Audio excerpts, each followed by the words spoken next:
Hello, welcome to IC help academy and my name is Shailaja. So student, आज हम लोग कुछ ना जर्नल एंट्री सीखेंगे जो हमारी 11th क्लास में है। हमारा चैप्टर है जर्नल एंट्रीज़ का, राइट।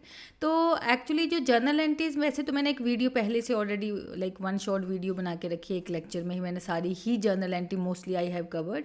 बट ये जो है ये कुछ एक बड़ी इंपॉर्टेंट वाली जर्नल एंट्री जिनमें बहुत सारे बच्चे जो वो कन्फ्यूज़ हो जाते हैं। तो आज हम इनको वन बाय वन स्टडी करते हैं। तो सबसे पहले लेके चलते हैं कि हमारे पास कौन सी जर्नल एंट्री है। तो आप लोग प्लीज़ इसको ध्यान से सुनना। So first transaction is like related to the discount, ठीक है। जैसे discount when percentage is given. देखो कई बार ऐसी सिचुएशन होती है। अब ऑब्वियसली डिस्काउंट भी के भी दो केस होते हैं, या तो हमने डिस्काउंट लिया या किसी को डिस्काउंट दिया, राइट। सो डिस्काउंट लिया या किसी को डिस्काउंट दिया, that is discount received and discount paid. अब हमारे पास ट्रांजेक्शन के एक्चुअली यहाँ पे paid ₹2400 by cheque to Ravi availing a discount of ₹4%। Actually हमने रवि को 2400 पे कर दिए। जब हम किसी को पेमेंट करेंगे तो ऑब्वियसली कैश जाएगा, तो कैश को तो हम क्या कर देंगे, क्रेडिट, क्योंकि एसेट कम हो रही है। तो डेबिट में क्या आएगा, जिसको पे किए हैं उसका नाम आ जाएगा रवि को। ऑब्वियसली रवि को हमने पेमेंट की होगी क्योंकि पास्ट में हमने इससे कुछ गुड्स परचेज किए होंगे, उधार में, क्रेडिट में जिसे कहते हैं। तो आज हम उसको पेमेंट कर रहे हैं, बट उसको हम डायरेक्टली बाय चेक कितनी पे कर रहे हैं। अच्छा, पेमेंट बाय चेक है तो ऑब्वियसली कैश नहीं आएगा, फिर उसकी जगह क्या आ जाएगा, बैंक आ जाएगा, क्योंकि चेक दिया तो हमारा बैंक बैलेंस कम होएगा। तो हम उसको पे कर रहे 2400, बट उसने हमें डिस्काउंट दिया है 4% का। This is called the discount received. और डिस्काउंट रिसीव्ड हमारी इनकम है, तो एक्चुअली एक तो आएगा ये credit side to discount received. Main point यहाँ पे ये स्टूडेंट कि हमें ये कई बार ये लाइक हमें कैलकुलेट करना होता है कि टोटल अमाउंट था कितना, मतलब लाइक हमने उसको टोटल पे कितना करना था, जिसमें से at present we are paying the 2400, तो उसमें डिस्काउंट कितना दिया होगा उसने हमें। तो उसको कैलकुलेट करने के लिए स्टूडेंट जब भी कभी ये सिचुएशन होगी तो आपने ये फॉर्मूला यूज़ करना है, दैट इज अमाउंट रिसीव्ड या may be paid into rate upon 100 minus rate, right. अब देखो जो रवि है उसको हमने कितने पे किए यहाँ पे 2400, तो 2400 हमने उसको पे किए, तो उसके ऊपर डिस्काउंट कितना उसने हमसे मतलब हमें कितना डिस्काउंट मिला होगा। तो दैट इज़ उसका वो 4 का मतलब रेट, क्योंकि 4% डिस्काउंट था upon 100 minus rate, that is क्या बना हमारा ये 96। तो अगर इसको मैं ऐसे रफली सी कैलकुलेशन भी करूँ तो क्या होगा, ये 2400 इंटू 4 अपॉन 100 माइनस 4 का मतलब दैट इज़ 96। अब इसको हम फ्रैक्शंस को काट लेते हैं। 2 2 जा 4, 2 4 जा 8, 2 8 1 कैरी किया 16 बना, 2 8 जा 16, फिर 2 से जाएगा 2 1 जा 2, 2 2 जा 4, 2 4 जा 8, ये 24 बना। 24 1 जा 24 एंड देन 0 0। तो हमें पता चल गया कि कितना अमाउंट आ चुका है हमारा 100 रुपीज़। इसका मतलब हमें डिस्काउंट कितना मिला हुआ है 100 रुपीज़ का। इट मीन्स हमने रवि को देने कितने थे। अब ये बड़ा ईजी हो गया कि हमने रवि को पे कितने करने थे, 2500 पे करने थे, लेकिन पे कितने किए हमने बाय चेक 2400। तो 100 रुपीज़ का क्या आ गया, हमारा डिस्काउंट आ गया। तो हम ट्रांजेक्शन को लिख ही लेते स्टूडेंट, यहाँ पे जो भी वट एवर क्वेश्चन में डेट दी हो आपने डेट लिख लेनी है। देन उसके बाद हम यहाँ पे चलेंगे जर्नल एंट्री पे, that is Ravi debited to bank account and then to discount received. पूरा लिखना स्टूडेंट्स आपने एग्जाम में, discount received account. Total Ravi को हमने पे कितने करने थे 2500, पे कितने किए हमने 2400 बाय चेक, तो डिस्काउंट कितने का हो गया 100 रुपीज़ का। I think this transaction is clear to you. अब स्टूडेंट हम चलेंगे अपनी नेक्स्ट ट्रांजेक्शन के ऊपर। Next is like call the compound entry. Student एक एंट्री वैसे ऐसे वाली मैंने पहले भी बताई है आप लोगों को, कंपाउंड एंट्री। एक्चुअली जो कंपाउंड एंट्री है that is the mixture of so many journal entries, like जैसे salary paid, wages paid, interest paid, received की हो सकती है, और भी बहुत सारी एंट्रीज। कह रहे हैं ये सारी ट्रांजेक्शन अगर आप ध्यान से देखें तो इसकी क्या एंट्री होगी, जैसे salary account debited to cash account, wages account debited to cash account, interest account debited to cash account. अब ये जितनी भी एंट्रीज है इन सारों में कैश जो वो क्रेडिट में आ रहा है, तो कहते हैं क्यों ना इसको हम लाइक इकट्ठी ही एंट्री कर दें। तो लाइक जो भी हमें क्वेश्चन में अमाउंट दिया होगा, डेट दी होगी, पहले तो डेट लिख लेते हैं भाई, April 5, अब सैलरी आपको पता है एक्सपेंस है, तो क्या करते हैं हम उसको डेबिट करते हैं। मैंने सारी चीज़ें आप लोगों को पिछली वीडियो में समझाई हुई है जो जनरल एंट्री वाली है। And then salary account debited, कितना अमाउंट आएगा भाई डेबिट में 3000। वेजेस अकाउंट डेबिटेड, जो भी वट एवर अमाउंट होगा वो लिख दिया हमने 2000 अकॉर्डिंग टू हमारी ट्रांजेक्शन के हिसाब से। इंटरेस्ट भी पे किया है तो will write interest account debited 1000। अब पे कैसे किया, बाय कैश, तो हम क्या लिखेंगे टू कैश। और यहाँ पे कैश अकाउंट में हम इन सारों का टोटल अमाउंट लिख देंगे 3, 4, 5 एंड 6। तो actually it is 6000 total we have paid for all these expensive, that is salary wages and interest. तो आप नरेशन लिख सकते हो paid salary wages and interest. Okay students, next चलते हैं हम अगली वाली ट्रांजेक्शन के ऊपर। नेक्स्ट एंट्री इज व्हाट, ये भी कंपाउंड से रिलेटेड है। ये मैंने थोड़ी सी डिफरेंट लाइक रिसीप्ट वाली बना दी कि लाइक इसमें क्या है हमारे पास रेंट रिसीव्ड, डिविडेंड रिसीव्ड। अब रेंट रिसीव तो रेंट की एंट्री क्यों नहीं थी, अब रेंट इनकम है हमारी, यहाँ पे रिसीव हो रहा है तो ऑब्वियसली कैश आया, तो कैश टू रेंट करना था हमने। फिर डिविडेंड रिसीव तो हमने करना था cash to dividend. Student dividend क्या होता है कि जब हम शेयर्स खरीदते हैं तो कंपनी क्या करती है अपने प्रॉफिट में से जो कुछ हिस्सा अपने शेयर होल्डर को देती है उसे हम क्या कहते हैं डिविडेंड, राइट। तो कुछ ऐसे हम एंट्री कर देते। अब अगेन इसकी देखो दोनों ही केसेस में कैश जब वो डेबिट में आ रहा है तो क्यों ना हो इसकी हम कंपाउंड एंट्री कर दें। तो कंपाउंड एंट्री में क्या है, डेट लिख लेते हैं पहले एंड देन क्या करेंगे हम कैश अकाउंट डेबिटेड, क्योंकि कैश यहाँ पे आ रहा है, एसेट बढ़ रही है तो इसको डेबिट करेंगे। इनकम्स है तो क्रेडिट करेंगे टू रेंट अकाउंट, ये क्रेडिट है, एंड और टू डिविडेंड अकाउंट। कैश में दोनों का टोटल आ जाएगा 3, 4, 5, 3 + 2 5000। रेंट के सामने student will write only the rent amount and dividend के सामने will write the dividend amount, right. You can write down the like narration like की received rent and dividend, right. यहाँ पे आप नरेशन लिख देंगे। नेक्स्ट चलते हैं स्टूडेंट्स ओपनिंग एंट्री। अब देखो कुछ एक ऐसी कंपनीज होती हैं जिन्होंने अपने अकाउंट के जो है हमें लाइक ओपनिंग बैलेंसेस दिए होते हैं, ठीक है, जिसमें बिल्डिंग कितने की है, जैसे in the beginning of the financial year, ठीक है, कि ये पिछले साल की लाइक जो बैलेंस शीट बनी होगी तो उसमें हमारे पास कितना बिल्डिंग का बैलेंस कितना है, कैश का है, कैश का कितना बैलेंस है, लोन का कितना बैलेंस है, इसको कर देती हूँ एंड ऐसे करके क्रेडिटर्स कितने हैं। अब ये ओपनिंग एंट्री में एक छोटा सा पॉइंट आपने ध्यान में रखना है कि पहले तो आप लोगों को पता है एसेट्स की बाय डिफ़ॉल्ट नेचर क्या है डेबिट, और लायबिलिटी की बाय डिफ़ॉल्ट नेचर क्या है क्रेडिट। तो सबसे पहले वट एवर जो भी डेट होगी, जैसे अकॉर्डिंग टू दिस 2020 April 1, सबसे पहले एसेट्स को एसेट वाली साइड लिख लेंगे, लायबिलिटी को लायबिलिटी वाली साइड लिख लेंगे। तो लाइक एसेट लिख दी मैंने डेबिटेड में, साइड का मतलब कि डेबिट में एसेट, तो building account debited, cash account debited. तो क्रेडिट में क्या आएगा स्टूडेंट हमारे पास यहाँ पे that is actually to loan from bank है ना, तो यहाँ पे आपने लिख देना है बैंक लोन। ये लायबिलिटी है हमारी, फ्यूचर में हमें ये लोन चुकाना है, तो you will write here bank loan account to creditors है। क्रेडिटर्स भी हमारी लायबिलिटी, फ्यूचर में we have to pay them, इनको करंट लायबिलिटीज भी कह सकते हैं, टू क्रेडिटर्स अकाउंट।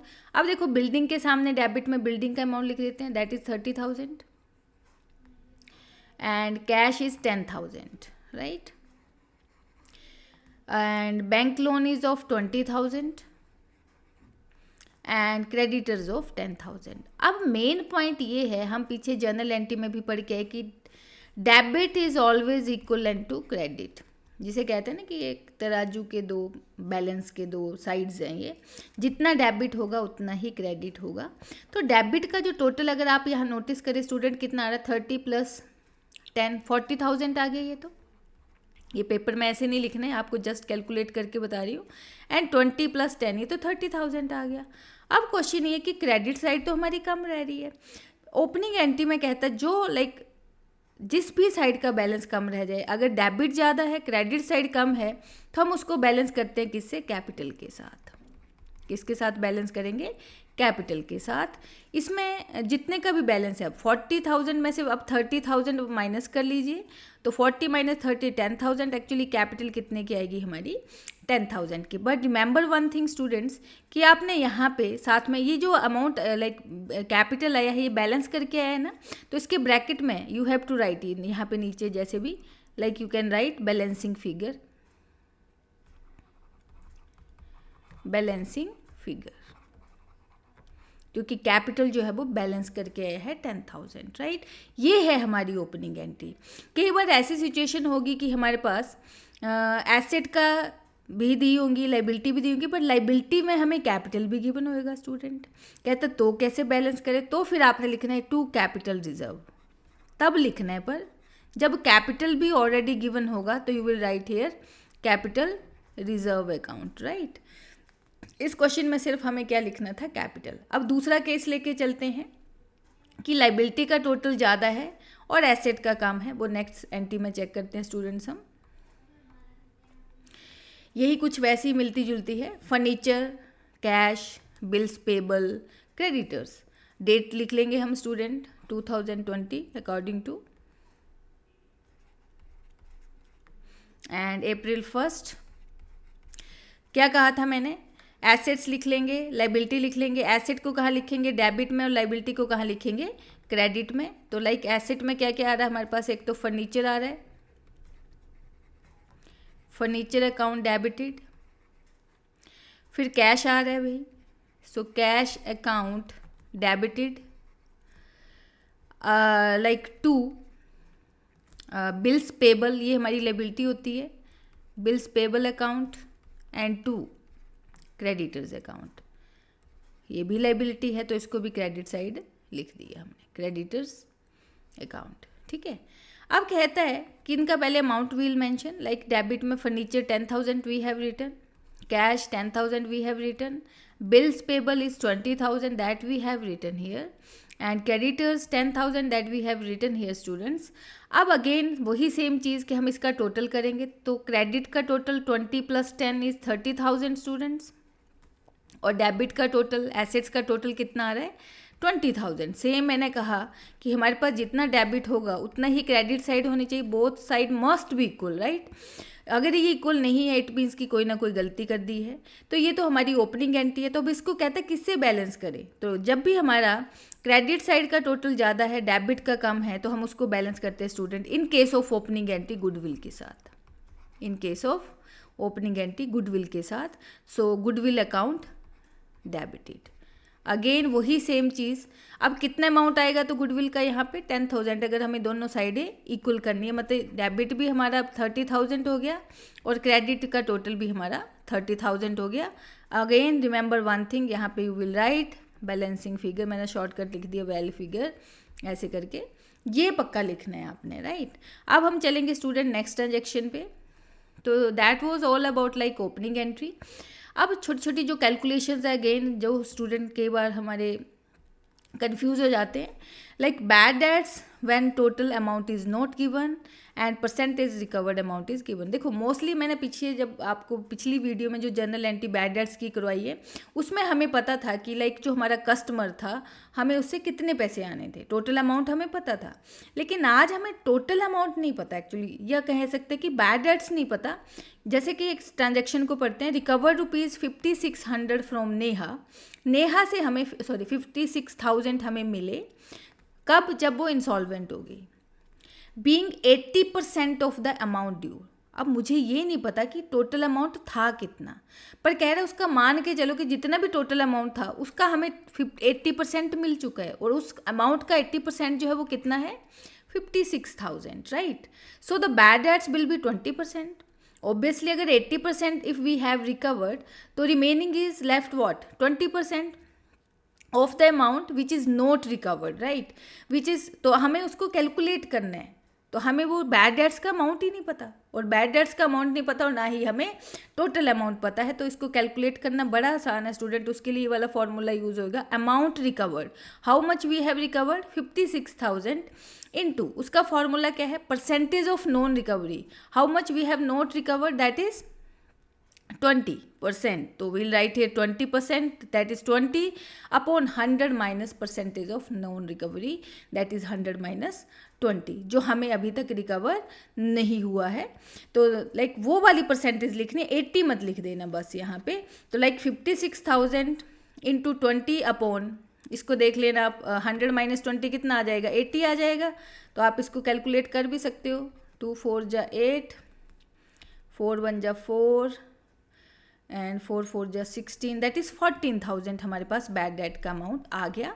तो अब आप इसकी एंट्री अगर करना चाहो तो वो भी कर सकते हो कि हमें कैश तो मिल चुका है, कितना मिला भाई, so cash account debited, how much we have recovered 80%, that was the amount given, that is 56,000। एंड साथ में कहता है बैड डेट्स कितने के हो गया, बैड डेट्स हमारा एक्सपेंस मान के चलते, तो बैड डेट्स कितने के स्टूडेंट्स, दैट इज़, ये भी डेबिटेड कर दिए हमने 14,000 से। तो क्रेडिट में क्या आएगा, जिससे हमने वो रिसीव किए हैं, दैट इज़ नेहा। अब यहाँ पे इन दोनों का टोटल अमाउंट हमने नेहा के सामने लिख देना है, दैट इज़ 70,000। इवन आप टोटल कर लें, देखो 0 0 0 6 एंड 4 दैट इज़ 10 10 0 1 कैरी किया 5 6 एंड 7 70,000, राइट। तो इससे हमें ये क्लैरिफाई हो गया कि नेहा से हमने लाइक कितने रिकवर करने थे, 70,000, लेकिन नेहा ने हमें सिर्फ कितना पे किया है, 80% of this amount, that is only 56,000। तो how much we didn't recover, that is 14,000, जिसको हम डिक्लेयर क्या कर देते हैं अकाउंटिंग की टर्म में, बैड डेट्स, राइट स्टूडेंट। तो ये फॉर्मूला बस ये आपने ध्यान में रखना है, that is amount recovered into percentage of non recovery upon 100 minus percentage of non recovery, right. अब हम चलते हैं स्टूडेंट नेक्स्ट वाली ट्रांजेक्शन पे। ये मैंने बड़े इंपॉर्टेंट वाले पॉइंट्स लिए हैं। अब स्टेप्स में चलते हैं। ये है like February 1st 2024 purchased goods from Amarinder. मैं साथ साथ में एंट्री भी करती जाऊँ स्टूडेंट, आपको ईजी लगेगा। अब मैंने कोई जर्नल का फॉर्मेट नहीं बनाया है, लाइक ये तो अब आप लोगों को पता है क्योंकि मैंने पिछली वीडियो में भी आपको बताया how to make the journal format. अब मैं डायरेक्ट एंट्री कर रही हूँ। तो जब गुड्स परचेज किए अमरिंदर से, ऑब्वियसली क्रेडिट में परचेज किए हैं क्योंकि नाम आ रहा है, तो हम इसकी एंट्री क्या करेंगे, purchases account debited to Amarinder, amount whatever is that we will write. अब ऑब्वियसली जब हमने अमरिंदर से गुड्स, हमने मतलब जो भी कंपनी होगी उसने अमरिंदर से गुड्स परचेज़ किए, ठीक है, जितने भी खरीदे होंगे। अब जब परचेज़ किए 20,000 के, तो मैं किसी को सेल भी तो करूँगी, अपने पास थोड़ी रखूँगी मैं। तो जब जिसको सेल करूँगी तो ऑब्वियसली उसमें से मैं कुछ प्रॉफिट भी तो कमाऊँगी। सेल किसको किया, according to this transaction sold the above goods to Satinder for ₹30,000, मतलब 10,000 का तो भी मैंने प्रॉफिट कमा लिया, पर अगेन सोल्ड किए किस पे, क्रेडिट के ऊपर। तो इसकी जर्नल एंट्री क्या होगी, अब Satinder debited to sales account, amount will be 30,000। I think again it is clear. अगली वाली डेट्स पक्का मेंशन कर लेनी है जो आपको क्वेश्चन में गिवन हो, राइट। अब अगली वाली ट्रांजेक्शन में क्या कह रहे हैं, Satinder return 1/4 of the goods. Satinder हमने बेचे थे सतिंदर को, उसने हमें वो गुड्स रिटर्न कर दिए। मैंने आपको रिटर्न की एंट्री बताई थी, सेल रिटर्न की क्या होगी, सेल्स को क्रेडिट करते तो सेल्स रिटर्न को क्या करेंगे, डेबिट, क्योंकि हमारी इनकम अब कम होगी। तो यहाँ पे सेल्स नहीं लिखेंगे, sales return account debited to Satinder. Entry वही है, एक तरह से लेके चले तो रिवर्स है, बस रिटर्न वर्ड लगा देना है, सतिंदर। अब क्वेश्चन ये कि कितने के, 1/4। तो क्या करेंगे हम यहाँ पे, हमने उसको सोल्ड कितने के किए थे, 30,000 के। तो स्टूडेंट हम क्या करेंगे यहाँ पे, 30,000 का 1/4 कैलकुलेट कर लेंगे। 7 जा 28, 2 कैरी किया, 5 4 5 जा 20 एंड 0 7500 हुई। So main thing is what कि यहाँ पे हमारा कितना अमाउंट आएगा, that is 7500। It means Satinder ने हमें कितने के गुड्स लौटा दिए, 7500 के, which in turn were return to Amarinder. अब हमने क्या किया, सतिंदर से उतने के गुड्स लिए, पर अब हमने किसको लौटा दिए वो वापस, जिससे हमने परचेज किए थे। हमने किससे परचेज किए थे, मान के चलो अमरिंदर से। हमने मतलब जब भी मैं हमने कहती हूँ उसका मतलब कंपनी ने, राइट, जिसकी बुक्स में हम एंट्रीज कर रहे हैं, अगर उसके एंगल से सोचे तो अमरिंदर को जब लौटा दिए, पहले तो हम इसकी जर्नल एंट्री कर लेते हैं स्टूडेंट। तो लौटाना ही है तो क्या एंट्री होगी हमारी, वापस करनी है तो अमरिंदर, इसकी मतलब समझ लो रिवर्स एंट्री करनी है, तो परचेज की जगह बस परचेज रिटर्न लिखेंगे। So entry would be like Amarinder